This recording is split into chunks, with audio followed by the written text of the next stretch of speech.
तर मित्रांनो, हे पॅटीस कसे बनवले हे पाहण्यासाठी आपला व्हिडिओ पूर्ण बघा आणि आपल्या चॅनलला सबस्क्राइब करायला विसरू नका।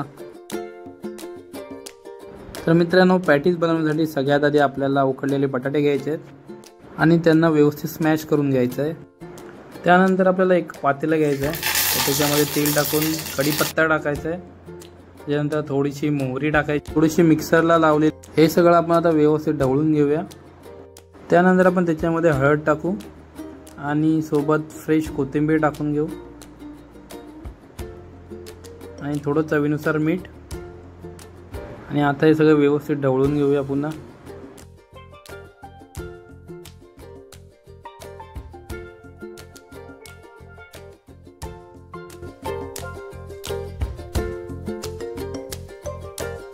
तर मित्रांनो, आपण बटाट्याच्या भाजीसाठी जो मिरचीचा ठेचा बनवून घेतलाय तर तो उकडलेल्या बटाट्यांमध्ये टाकून घेऊ आणि त्याला व्यवस्थित मिक्स करून घ्यायचं आहे, म्हणजे आपली बटाट्याची भाजी शॉर्टकटमध्ये तयार होईल।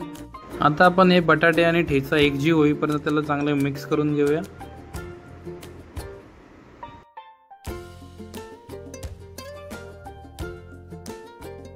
तर मित्रांनो, आपली बटाट्याची भाजी तयार झालेली आहे। तर आपल्याला बेसनचं बॅटर बनवायचं आहे, तर चला त्याच्यासाठी लागणारे साहित्य बघून घेऊ। साधारणतः आपल्याला किती पॅटीस बनवायचे आहेत तर त्यानुसार आपल्याला बेसनचं बॅटर बनवायचं आहे। तर त्यासाठी आपण आधी पहिले हळद टाकून घेऊ, त्यानंतर आपण चवीनुसार मीठ टाकू, त्यानंतर आपण त्याच्यामध्ये क्रिस्पी बनायला खायचा सोडा टाकून घेऊया आणि पाणी टाकून व्यवस्थित मिक्स। ह्यामध्ये बेसनच्या गुठळ्या नाही राहणार याची काळजी घेऊन पातळ बॅटर बनवायचं आहे।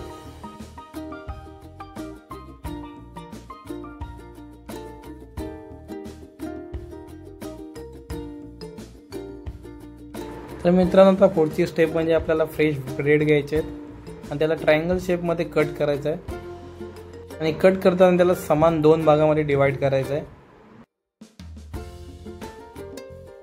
तर मित्रांनो, कट केलेल्या ब्रेडला आता आपण एका साईडला बटाट्याची भाजी लावून घ्यायची आहे आणि जी दुसरी स्लाइस आहे ती त्याच्यावरती ठेवायची आहे, म्हणजे आपला पॅटीसचं स्टफिंग भरून आपलं तयार होईल। आणि त्यानंतर आपण याला बेसनमध्ये बुडवून घेऊन तेलामध्ये फ्राय केला की आपला झटपट पॅटीस तयार होऊन जाईल आणि खाण्यासाठी रेडी होईल। तुम्ही हे ट्रायंगल शेपमध्ये कट न करता पण डायरेक्ट अख्खा ब्रेडला भाजी लावून एक अख्खं मोठं पॅटीस बनवू शकता। छोटे छोटे कट केल्यावरती पॅटीस खायला जरा बरं पडतं। तर मित्रांनो, आपले स्टफिंग भरून रेडी आहे। तर बटाट्याची भाजी ही अशी आतमध्ये पूर्णपणे, तर आपल्याला आता हे पटापट तळून घ्यायचे आहेत, त्याच्यासाठी तेल गरम व्हायला ठेवून द्या। आणि मित्रांनो, हा नाश्ता संध्याकाळी चहासोबत खायला किंवा पावसातून खूप मस्त आहे। तर गरम झालेल्या तेलामध्ये आपण आता याला थोडं बेसनमध्ये डीप करूया, जे आपण बॅटर बनवलं आहे त्याला, आणि त्यानंतर आपण याला व्यवस्थित सगळ्या साईडने बेसन लावून घेऊ आणि त्याला आपण तेलामध्ये तळायला सोडून देऊया। तर मित्रांनो, फक्त व्हिडिओ आपला येऊन बघून जाऊ नका, तर आपल्या चॅनलला सपोर्ट करायचं आहे। तर त्यासाठी आपल्या व्हिडिओला लाईक करा, चॅनलला आपले सबस्क्राईब करा आणि आपल्या मराठी माणसाचं चॅनल असंच मोठं होऊन दे, तर त्यासाठी सबस्क्राईब करायला विसरू नका। मित्रांनो, हे पॅटीस आता आपण दोन्ही बाजूने व्यवस्थित तळून घेऊया आणि अजिबात कच्चे नाही राहिलं पाहिजे बेसनवरचं, त्यामुळे तळताना काळजी घ्यायची व्यवस्थित। मित्रांनो, आपल्याला असेच बाकीचे पण पॅटीस आहेत ते असेच फ्राय करून घ्यायचे आहेत आणि त्यानंतर आपले हे पॅटीस खाण्यासाठी एकदम रेडी असतील। तर आपण हे चहासोबत किंवा टोमॅटो सॉससोबत खाऊ शकतो। तर हे झालेत व्यवस्था, तर आपण याला काढून घेऊया। पहिलं वरचं कवर हे व्यवस्थित क्रिस्पी होईपर्यंत त्याला फ्राय करून घ्यायचं आहे, त्यामुळे तळताना तेवढी काळजी घ्यायची, आपल्याला जास्त करपू पण नाही द्यायचं आहे।